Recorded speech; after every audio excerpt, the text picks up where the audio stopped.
We were specially trained soldiers from one of Canada's greatest regiments, the Black Watch. My body does not carry normal blood. It's Black Watch blood. Surviving impossible odds. We had the highest casualty list of any battalion. We were the battalion's top snipers. There's less than 50 of us left, but there are 4 snipers. Funny thing. Always the first ones in.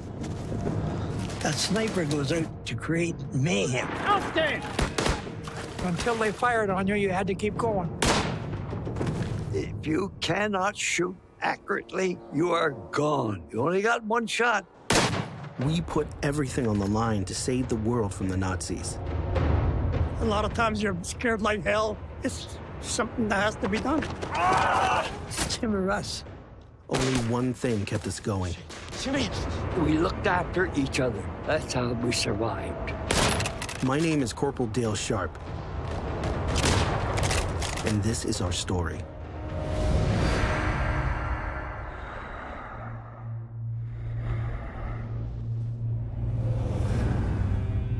It was the summer of '44, a month after D-Day.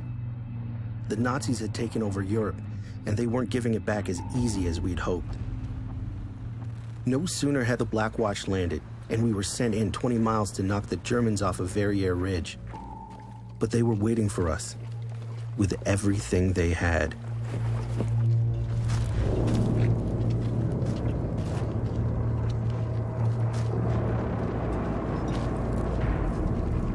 I don't know how I escaped with my life. I should have been dead. I'll never forget that. Never forget that.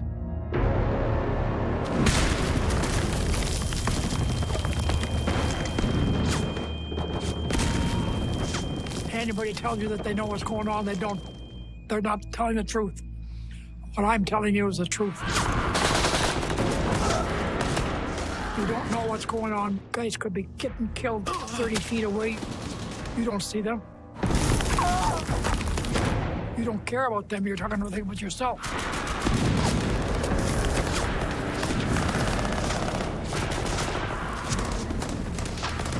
I could hear the guns firing, the shells, the bullets flying by. They're just dropping like flies in the grass.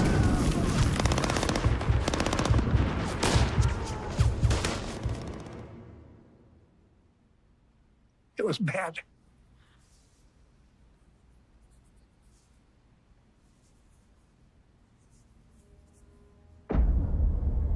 All the companies are gone. Hundreds and hundreds of them just gone. There was only 20 or something of us left. Our first big battle. 300 killed, wounded, or taken prisoner. The worst day ever for the Watch. It took another 2 weeks, almost 1,000 more Allies wiped out, before we finally kicked the Jerry's off that bloody ridge. That's when I got out of that C company and went into Scout Platoon. Platoon commanders asked me to ask for volunteers for the Scout Platoon. A sergeant came along and said, I might as well tell you the truth. It's dangerous. A scout is a guy that goes ahead, checks where the enemy is, and fights with them if he has to.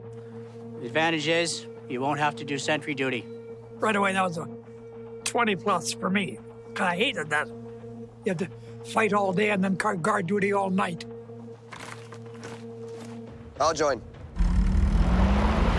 The Jerry's were on the move, and it was the Canadian Army's job to chase them. The Black Watch marched on foot north through France. Jimmy Bennett was just 21, a farm kid from the prairies. He didn't know it yet, but us scouts, we weren't like the regular foot soldiers he fought with before. We didn't have to wear helmets or hull gear. We were snipers and lookouts. We didn't fight on the front lines. We fought in front of it. Hey, Jimmy! You joined the Scout Platoon? Yeah. You're nuts. They couldn't understand why I was stupid enough to go in the Scout Platoon. That's why they didn't want my job. Nobody didn't offer to take my place. Jimmy was put under my charge. He's seen his share of war on Verrières Ridge, but never the way he was going to see it with us. I don't know what they told you, but this isn't like the rifle company. You're actually going to have to look at your target through a scope. You're going to get a little used to them being alive before you pull the trigger. Training him was the job of our 21-year-old corporal from Montreal, Jim Wilkinson. Hands down the best shot in my platoon. We just called him Hook. Always Hook. That was due to the size of my nose, and most people never knew me by my first name. I hate to boast, but I was one of the best shots in the regiment. Then there was Mike Brunner, 21, also from Montreal. Except Mike was born in Hungary, the only one of us that could speak German. I was a good soldier because I did exactly what they want me to. And I listened. I was good at listening. Considering who we were up against, understanding German came in real handy, especially on scout patrols. Me, I was 26, the old man on the team. At least that's how the boys saw me. He was a big fella, wide as a bull, and as strong as a bull. Dale Sharp was the type of a guy you'd want to follow anywhere. Home for me was Corbyville, Ontario, where I drove a truck for the local distillery. I had 2 kids, my girl Dale Jr. and little Teddy. And a third on the way with the light of my life, Zelma June. Plenty of reasons to stay home. But this job had to be done for my family and everyone else. By the end of August, we caught up with the Jerrys. We knew that each French town we came to was probably crawling with the sons of bitches. The trick was finding them and flushing them out so our troops could mow them down. That's what our scout platoon was for. We had to walk into each village, and until they fired on you, you had to keep going till somebody shot at you. If he missed you, fine. If he didn't, you were dead duck. That's the kind of business I was in. You just become numb, immune. It's something that has to be done. Some people can't take that kind of stuff. I don't know, I just put that out of my mind and went and did what I was supposed to do. We clawed our way up the Channel coast of France and into Belgium to the port of Antwerp, the biggest in Western Europe, for a big showdown. The Allies had already captured the port, but the Jerrys controlled the Scheldt, meaning none of our ships could get through from the North Sea. Without food, weapons, and ammo coming in for our boys, we were sunk. Headquarters was set up just outside of Antwerp. Our scout platoon was called into HQ. Here on the map, you see the Scheldt. They wanted us to zero in on where the Jerrys had set up. This is what controls the entrance to Antwerp. We get as much information as we can and pass it on to the headquarters, and headquarters applies the information to their attack. They couldn't ask the rookies to do it, so the job fell to me and Hook. Our orders were to sneak behind enemy lines across the Albert Canal. Joe Nixon, who was my commander at the time, said, he said, Huck, we have a dinghy here for you and Dale. But once you're there, I'll have to pull the boat back. We can't risk the Germans getting the boat. So you'll have to make your own way back. Understood, sir.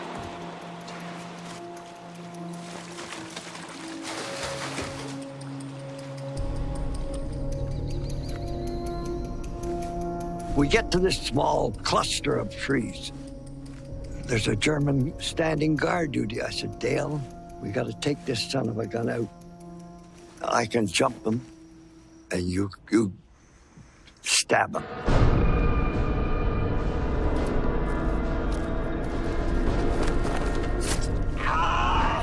And that's when it all went south. There's a whole platoon of Germans in there having supper. As he was being stabbed, he screamed. Outstanding!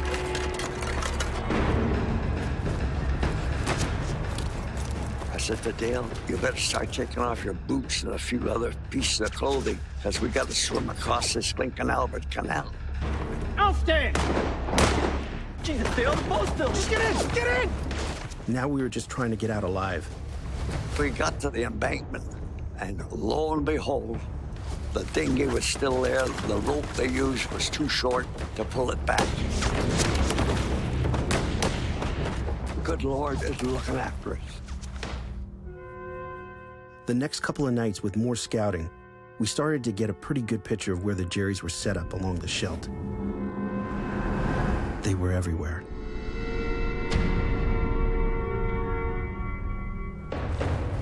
Our scout platoon needed to beef up.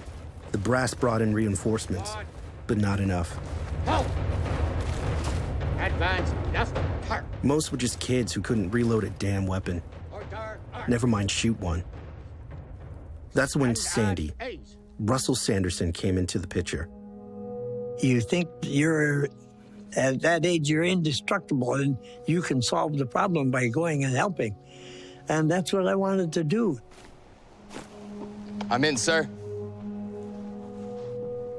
Sandy was 18 from Niagara Falls. He'd been trying to enlist since the war first broke out. I had a paper that said I was 18, and I was not 18 yet. I had my brother's paper.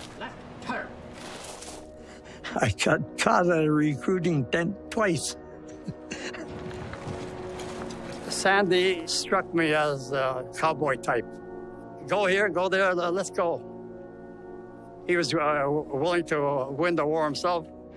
This is Corporal Sharp. Sergeant called me over and he said, whatever Dale tells you to do, you do it. My job was to take these kids, Jimmy Bennett, Sandy Sanderson, and the others, and turn them into killing machines. And if they listened, they might just make it home. I was so taken by working with the man. Take your helmet off. Stay with me. He was so sincere about teaching and his honor about things. I'm alive today because of what Dale taught me. What I knew about shooting, I learned back home, teaching my kid brother Billy. My brother Dale, he was 9 years older than I was. And he was on a pedestal as far as I was concerned. He was an excellent sportsman shooter. He was my idol. All right. Straight ahead. Reference. Gray building. Window on the left. Third story up. A sniper learns real quick that the best Nazi target is the one with the highest rank. You cut the head off the snake, and the rest of the division goes blind. I used to train sometimes in a German uniform. Infantrymen, they got a white band on them. If they're artillery, they got a red band. What do you see? See a German. What's he wearing? What's his uniform? Infantry. What rank is he? Junior officer. Not bad. We didn't want any bozo out of the rifle companies. He has to be a disciplined man, like myself.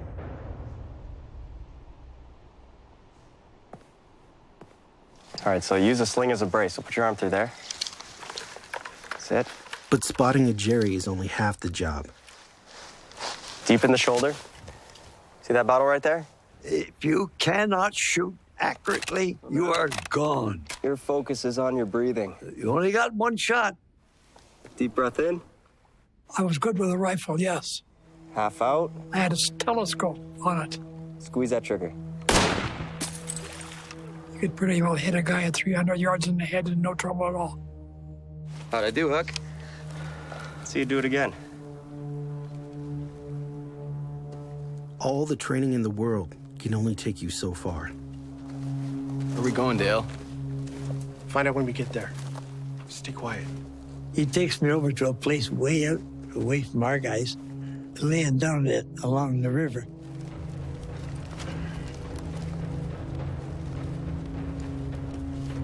All right, Sanderson, take your helmet off.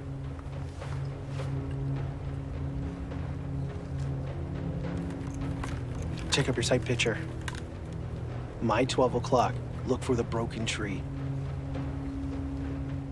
We weren't here to shoot bottles or paper targets. There's Jerry's on the other side of the river. Take up your sight picture, Sanderson.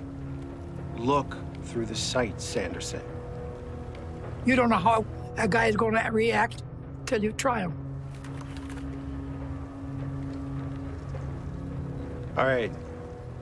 Don't worry about the other guy. Just worry about the one. It's going to be him or you.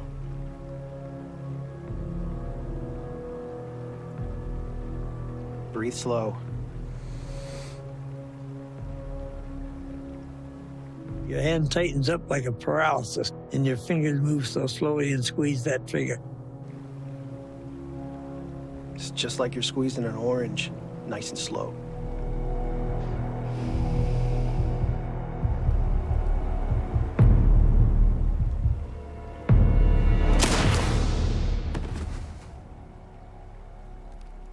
And you see that poor beggar go down, and you know, there's my first one. It's sad to say that we have to become used to this sort of thing, but it's a necessity. Stop counting now. Stop after one. It's a damn war, and we didn't start it, and it had to be ended. So you do the job.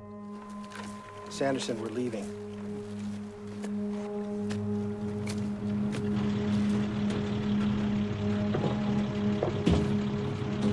All right. Glad to have you, Sandy. We had our team, the closest thing we'd ever have here to a family. Let's go.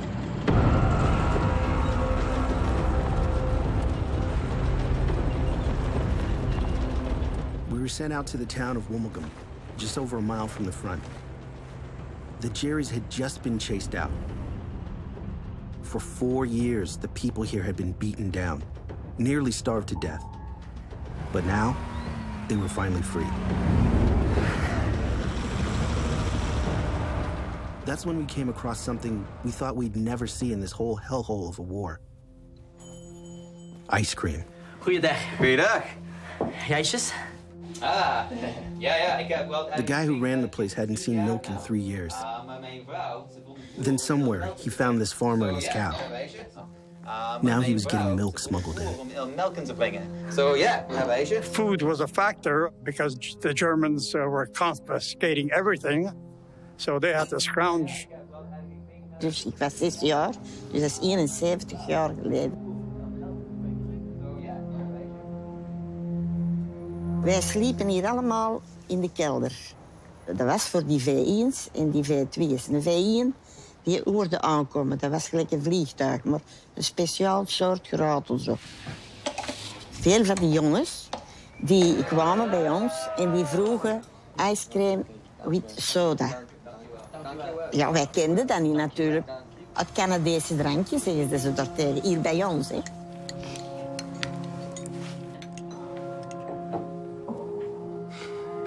Right, fellas. Black Watch. Black Watch. Black Watch. Black Watch.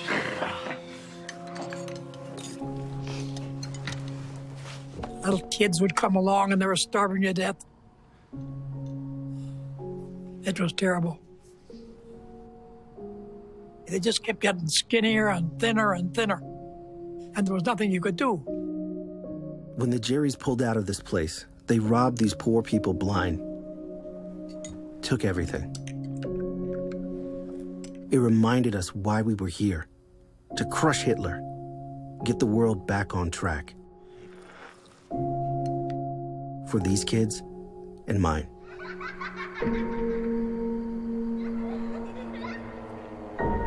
Dan werd er ook een liedje gezongen.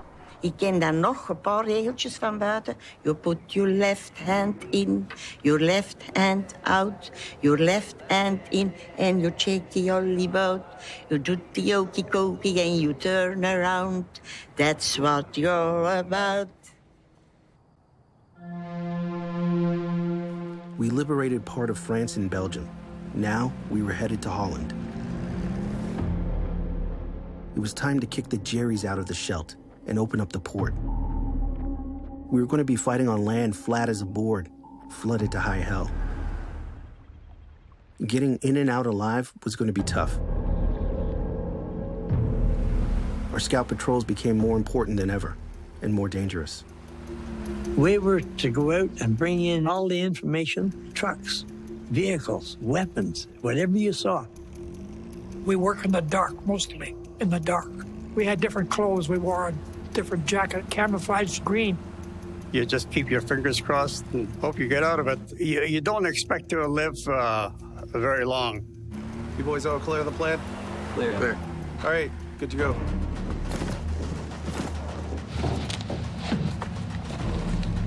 Lads, out of the truck!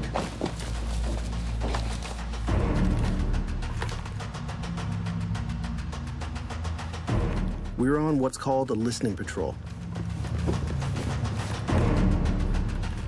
Get as close to the enemy and be in a hidden position.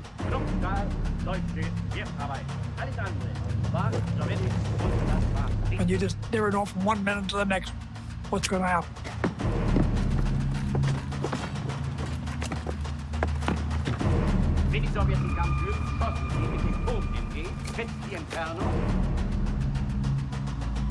Going out on a listening patrol was absolutely miserable. You don't know whether you're walking into an inferno of guns.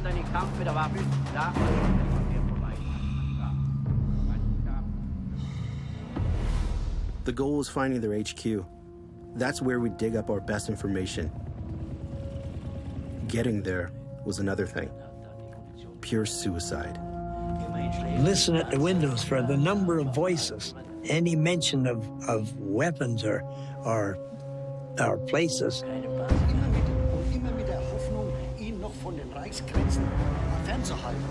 We have a major and a first officer. I really didn't hear much. He's leaving yet. Out the back. Go.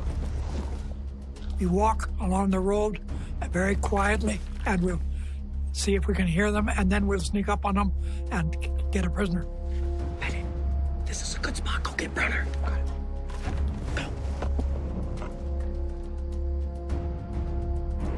You always had a couple of grenades hooked in your belt. Brother. You get close enough to him and you'll say, halt, and he halts, or he lays on the ground dead.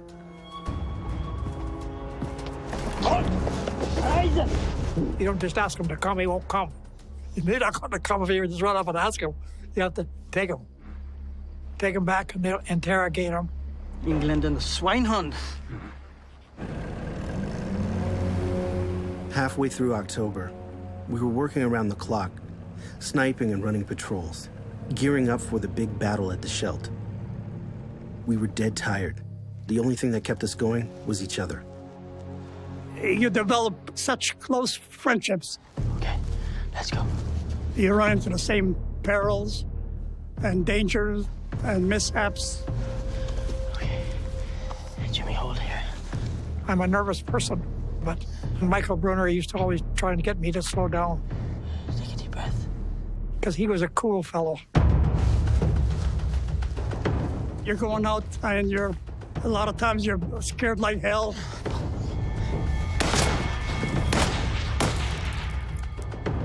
Go. You're in the best position.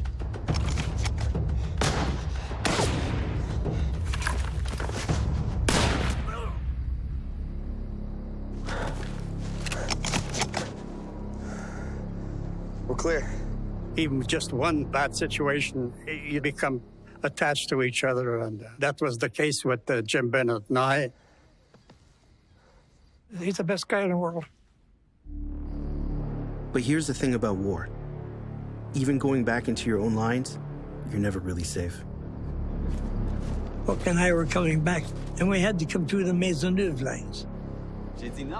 The Maisonneuve were one of us, a French-speaking regiment from Montreal. But we still needed to use a password to clear the security checkpoint. Hey, halt! Whoa, don't shoot! The password changed every night. The password that night was steamer trunk. Steamer? Bag. The guy says, steamer. And you have to holler trunk.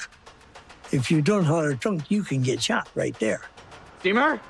It's, Whoa. Luggage, baggage. We couldn't think of the damn word trunk. Without a password, we were cooked. Black Watch! We're Black Watch! Black Watch, you kidding me, boy, huh? Show me the feather, boy. And you always carried your Balmoral inside your sniper's jacket. It's your recognition, and there's no one else has it, eh?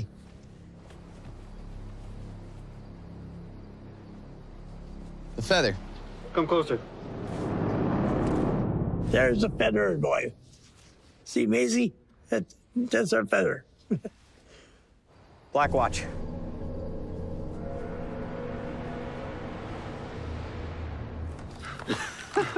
The Black Watchers, old on Black Watch. The password is trunk, huh? You can go past. You can go past. Thought you were gonna shoot us. But if we knew what was waiting for us around the corner, none of us would have been laughing. Black Friday was about to come crashing down. The Jerrys were set up just outside the Dutch town of Woensdrecht. They were on an embankment around half a mile away from our position, over open ground. It was like a funnel. There was high ground on one side, high ground on the other side. The Black Watch were sent in to fight, but this time the scout platoon had to go too. Reinforcements were still too green, so it was all hands on deck. They were just former artillerymen, drivers, cooks, everything. We taught them to use a gun. We taught them to keep their head down, too. But that wasn't the worst of it. Moving through the water and muck was slow, and it threw off the timing. The whole countryside was flooded because the Germans had bombed and opened up the dikes. Once we finally got there, we waited for what seemed like forever. It was supposed to go in at 5:30 in the morning. And when it come time to move in and across that bloody great open field, it was 6:30. And it was crack of dawn. It was first light. There's a big difference between last dark and first light. And you can see everything that moves, eh? We went out there and it was murder. We were up against German paratroopers, and they could fight like all hell. Every time we'd move, we'd get a mortar or a rifle fire. We were caught in a no-man's land. Guys were dropping all over the place. Just like, am I dreaming or is this the truth? How am I going to get out of this mess?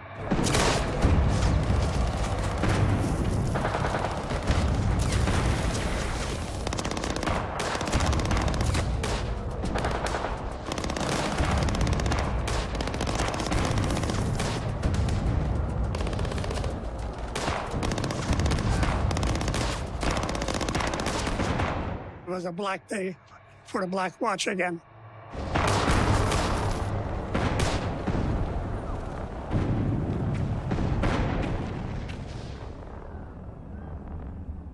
Because of our mortar platoon, who filled the field with smoke, all 5 of us made it through. But most weren't so lucky. Dozens dying all around us. Nothing we could do. It hurts. It hurts when you can't help somebody. And you know bloody well that his escape route is cut off. The second worst day we ever experienced, we lost 100 men in there.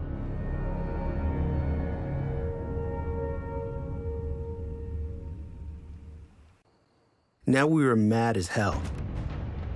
We turned it up a notch or two. Whenever the Germans wanted to fight, we fought them. We just kept pushing them harder and harder. We ramped up our sniper patrols. Our boys fought hard. We took back the Scheldt. One flooded field, one tiny town at a time. It was a sense you could almost taste it. Hitler's luck was finally running out. With each Dutch town we freed, we rounded up prisoners and snagged souvenirs for good measure. As we went through, I found the swastika.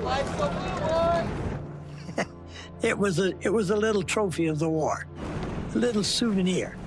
Having fun yet? And you just stood a little taller. Making a little show of it, too.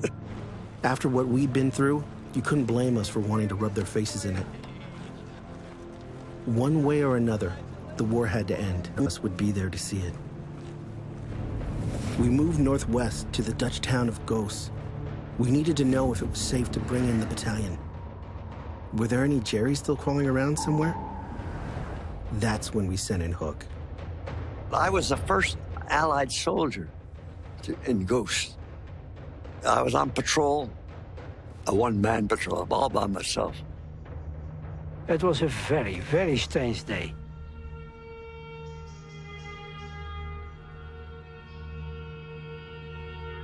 I remember everything of the war. Everything, and the liberation. On the day of the liberation, there came a man in clothes that I did not know, and something on his head. That was the first Canadian soldier that I saw. This man puts his hands up in the air. He says, "Don't shoot, I'm a Dutchman." And he says, "The Germans have just left." We chased off the Jerrys and freed a town that, for the last 4 years, lived under the dirty boot of the Nazis. War is strange. One day, you're burying your best friend. The next, you're setting hundreds of total strangers free.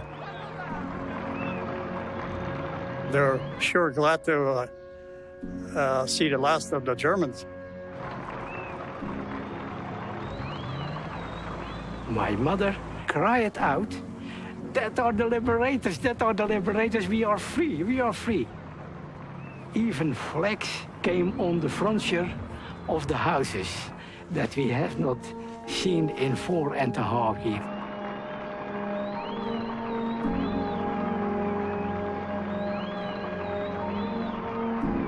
It is unbelievable. I can hardly tell it without feeling the emotion again. You just don't believe how much the Dutch people appreciate what the Canadians have done for them. These girls come along. I said, "Mike, you can speak Dutch." He said, "Yeah." I said, "This is a nice little girl. Tell her I love her. I love her good."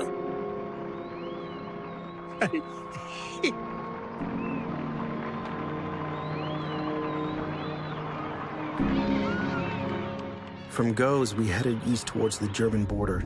We knew that if this war didn't end by Christmas, we'd have to bust into Germany and crush the enemy in its own backyard. But the winter of '44 was brutal. Cold as hell. Canadian cold. Everyone was pretty beat up.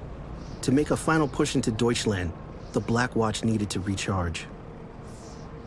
The brass put us up in a small Dutch town of Koik, a few miles from the German border.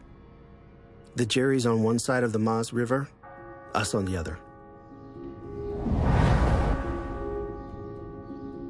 Bunking up with locals was a nice break from sleeping on the ground. When we were in Koik, Jim and I wound up in this house with a real elderly couple. They slept in the basement while us lucky guys, we slept in their bedrooms. Every time we woke up in the morning, our boots were polished, greased, and everything. She washed our shirts at night and hung them all dried out in the morning. We got up, our shirt was all washed and dry. In the 10 months that I was in the front lines, that's the only time I was in a bed. It was Christmas, and for the first time in a long time, we almost felt normal. There was a cafe in the town of Kirk, and there was a middle-aged lady, and she had 2 daughters. I always liked girls. I'm not going to go into that, though. Jimmy, he was trying to tell her different things, and I had to sort of interpret for him. Whatever he said, I wouldn't say. I always thought of him, the Dean Martin type. Dark, good-looking. He used to say, how come you get all the girls? He just met the girl, and he's already told her, I love you.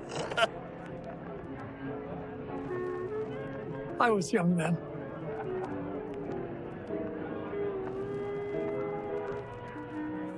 My darling little family, I hope you're all fine and not getting into too much mischief. I bet you keep your mommy on the run all the time. Be good for Daddy, and when I get home, we'll have lots of fun. My darling June, Merry Christmas and a Happy New Year. With all the love in my heart, Dale. Mostly Koik was a pretty safe place, but the Nazi bastards never let us forget that the war was far from over. So we thought we'd remind them that we were here too. As Sandy were on this hill, we were working together that day. There's nothing out there.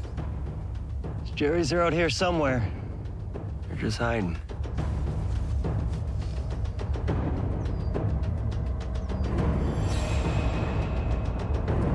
Jesus, look at that Jerry. That son of a gun's watching us, Jim. He's aiming it dead on to Sandy. Put your head down.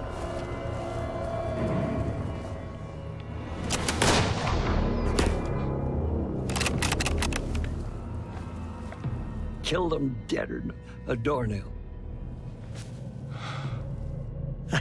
I thanked him profusely. Sorry, Davey. Sorry. We looked after each other. That's how we survived. Word came down from HQ to get ready to push into Germany. But first, our platoon was asked to scout ahead, see what we could find. Dale Sharp and I were assigned to see if we can get some information such as capture a prisoner or prisoners.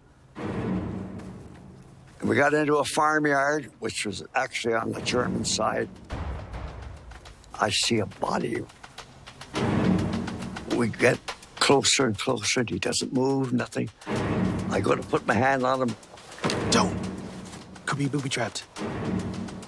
Oh, they booby-trapped their mother if they had a chance.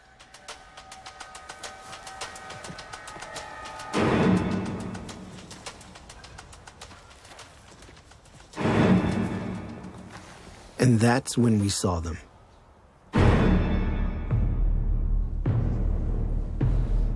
Two Germans. I said, Dale, we'll kill one and take the other one prisoner. All right, all 3. Only one problem with that plan. 1, 2. I took the second one in the patella in my knee. Oh, I said, I can't move, Dale. I said, I'm done. Dale was able to drive off these 2 guys in the back.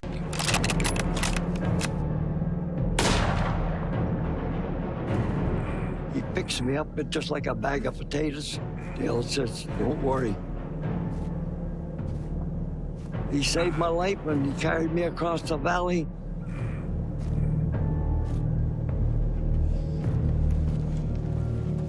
You're doing real good, Hook. You're doing real good. They're gonna get you back to the doctor. My leg was hanging off. It fractured the bone. Hey, Dale. Thanks, buddy. Take care of the boys, huh? Bye, Hook. He saved my life. Beautiful man. For Hook, the war was over. He was lucky. At least he was going home. For the rest of the Black Watch, it was back into action. In February 1945, we crossed into Germany, bloody Deutschland. This wasn't about freeing anybody anymore. Now it's payback time. Retaliation? You're damn right, retaliation. They started the thing, and somebody's got to pay the bill. We observed the engineers going in and knocking the houses down with bulldozers and just blow them all to the devil. It wasn't pretty, but it was necessary. It was necessary. They had to be taught a lesson. But in this Reichswald forest, the enemy had home field advantage. There were booby traps, landmines, and machine gun nests. Our job was to clear the way for our boys.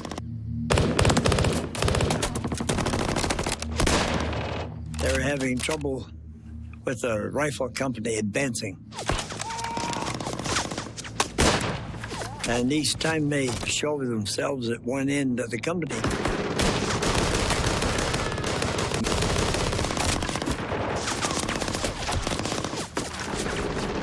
my job was to take out the gun and put a bullet into the bloody operator.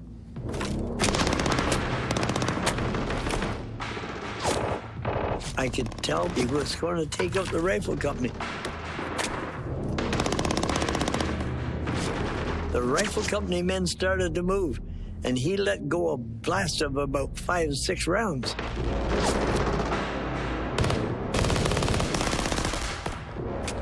I was fully loaded. I had a bead right above his right ear.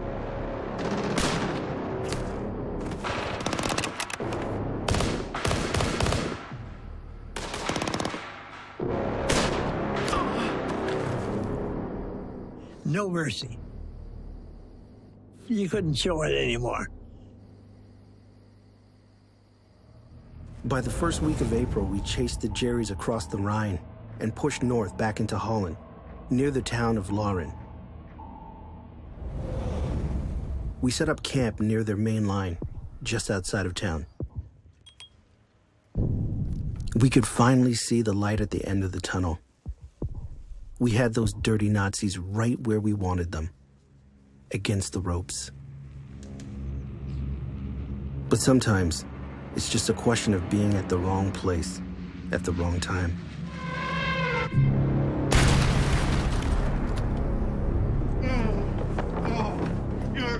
The doors banged open, and in comes a couple of guys carrying, turned out to be Dale Sharp.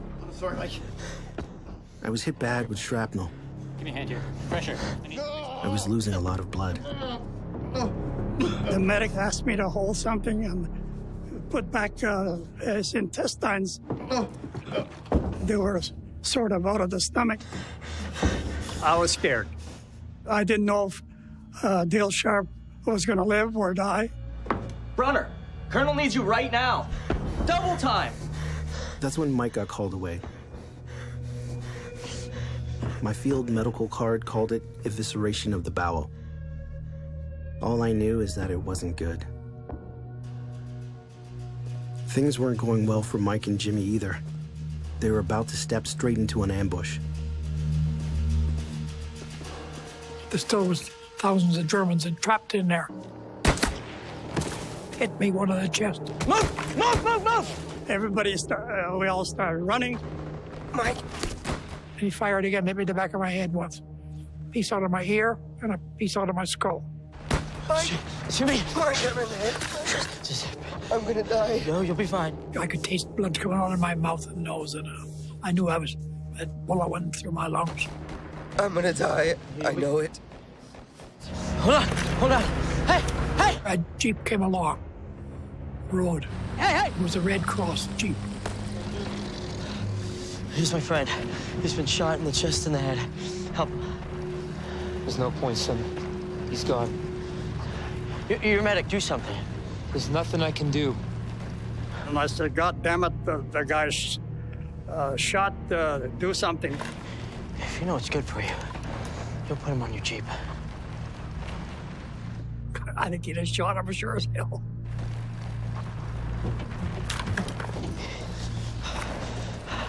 Okay. Jimmy, they're coming. They're coming. Stay with us. And I just hope he would stay alive till we got to the MO. That's all you thought about. Those 2 days were the worst in my life.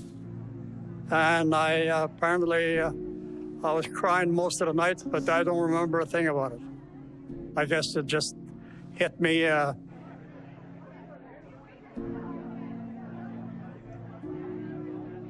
That was the first time I cried for anything.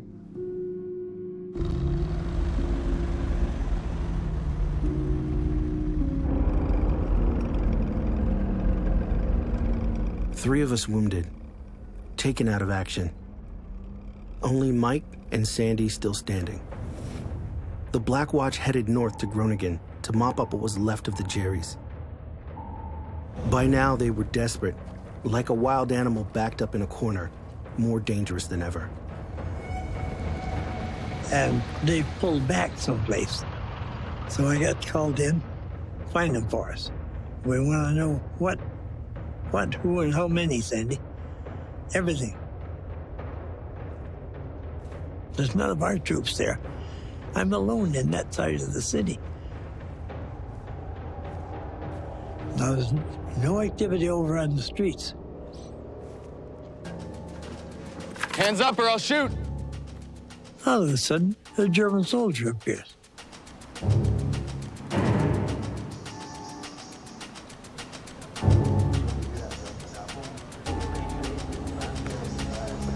Nummer 1 kwam, nummer 2 kwam, nummer 3 kwam. En zo een heel rijtje Duitsers die kwamen tevoorschijn. I figured about 20, just over, maybe 20, 25 or so. Okay, lads. Get those brain guns to the front. Let's go. And I'm cursing. I'm like, get that machine gun over there. Put that brain gun there. You guys, go that way. And I'm hollering to imaginary troops. I want 2 columns, one on the left, one on the right.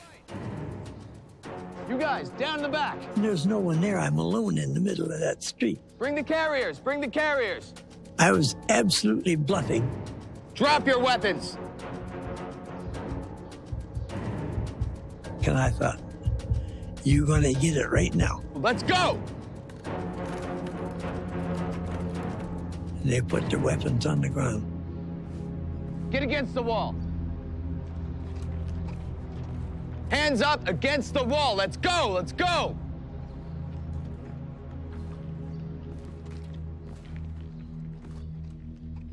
Zo is het gebeurd. Echt waar, hoor. Echt waar. Voor ons was hij dus wel een held.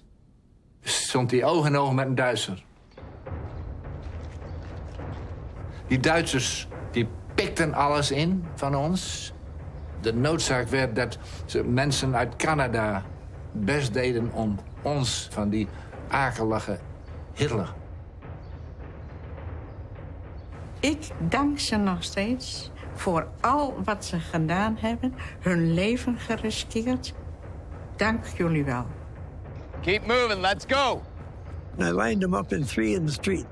Let's go, move! Oh, yeah. 2 days later, we drove every last stinking Jerry out of Groningen. For Sandy, it was time to celebrate, and he found just the right thing.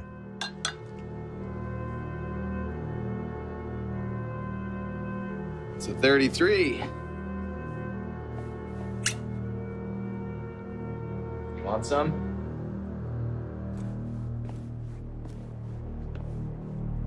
But the party didn't last too long.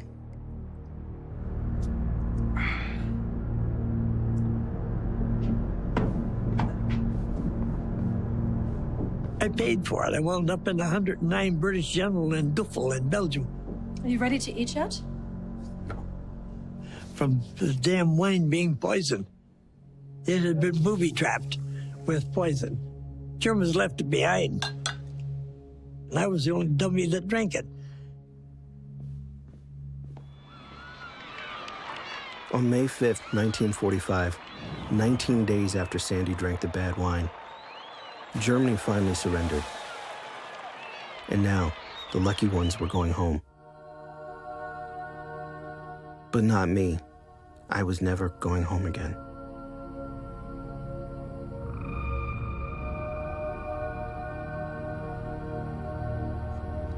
I'm not ashamed of my tears. He was a good man.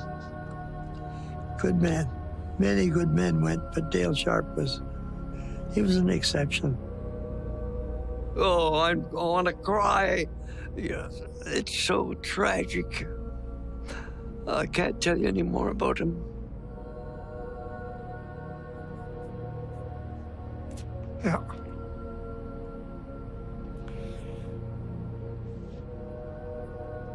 And he had his mustache. That's where this come from. I idolized Dale.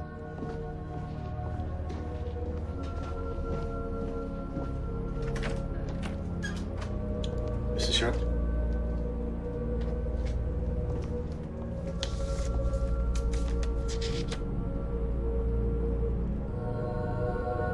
I can remember my mother being very sad, crying a lot. I had an empty feeling after I realized what had happened. I literally walked around, I think, for a few days, just kind of in a fog. I didn't know if I was coming or going, what was happening with me. I was so mixed up inside to think that I'd never see him again.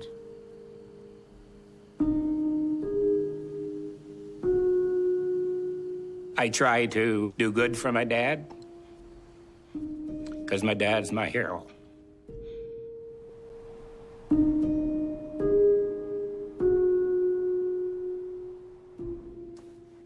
I've never been to Holland. It's one of the most important things in my life. I've always wanted to be here and see this, never thought I would. Once I get to touch his headstone, I'll probably feel a real strong connection.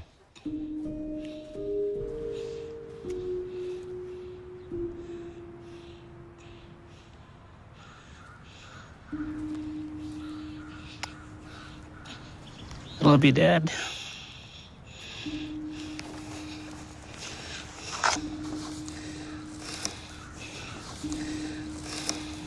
You've always been my hero.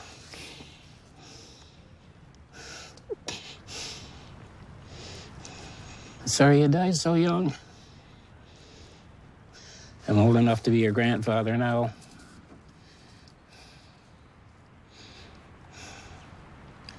Rest in peace.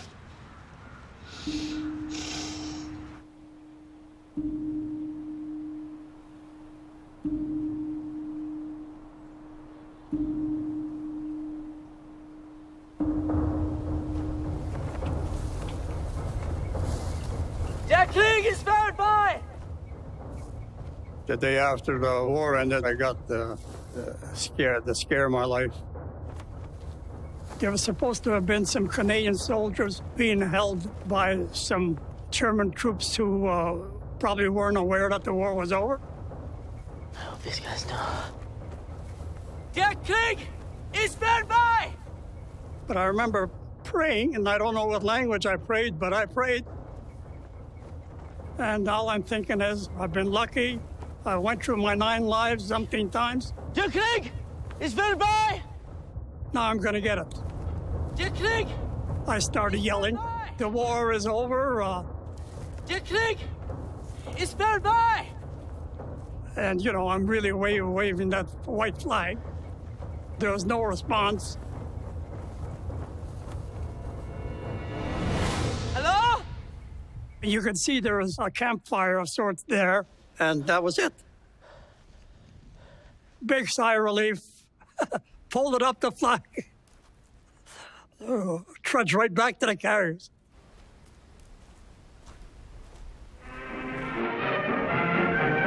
To their home city of Montreal, the Black Watch of Canada returned to receive a grand ticker-tape welcome. When the war terminated, I was so happy. The famous Royal Highland Regiment sustained the greatest number of casualties of any Canadian unit on the Western Front. I was happy that I lived through it. It was a relief. The killing was over.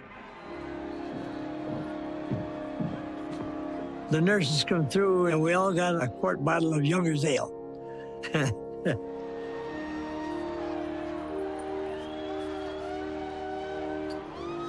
When the war was over, I knew it was the end of the line. I didn't jump up and I couldn't get out of bed then. I was in the hospital in England. When I come home, my family never asked me what happened there, and I never told them. I never did tell them. I had a knife with a big long blade on it, a switchblade, you know.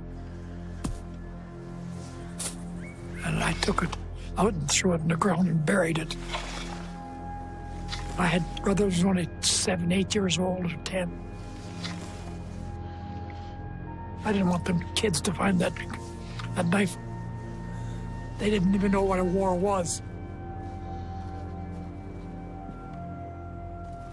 I'm just happy that I come to tell somebody what was been in my insides all my life.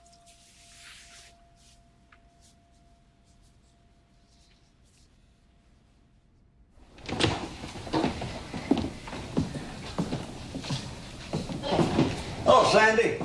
There is, old bugger. Jimmy. The Black Watch is my life. Come here, you old bugger.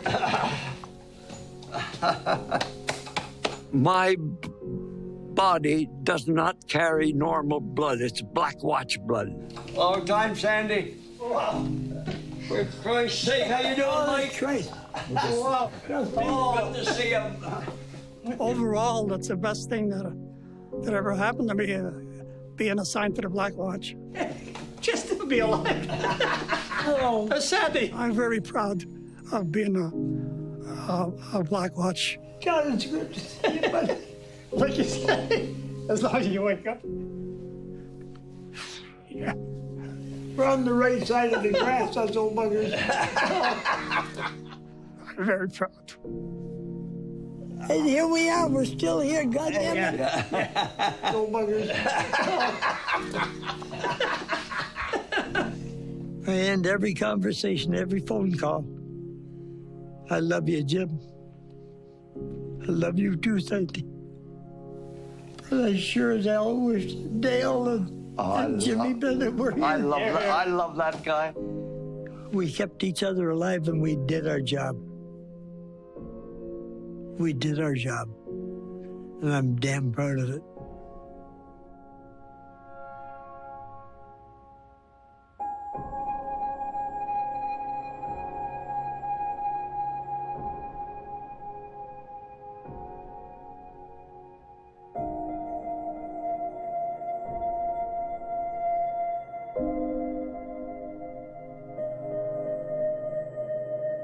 Not too bad for an old drunk. Oh.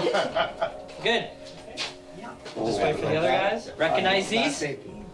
I'll take that rifle, just like the one I used to use. Holy mackerel.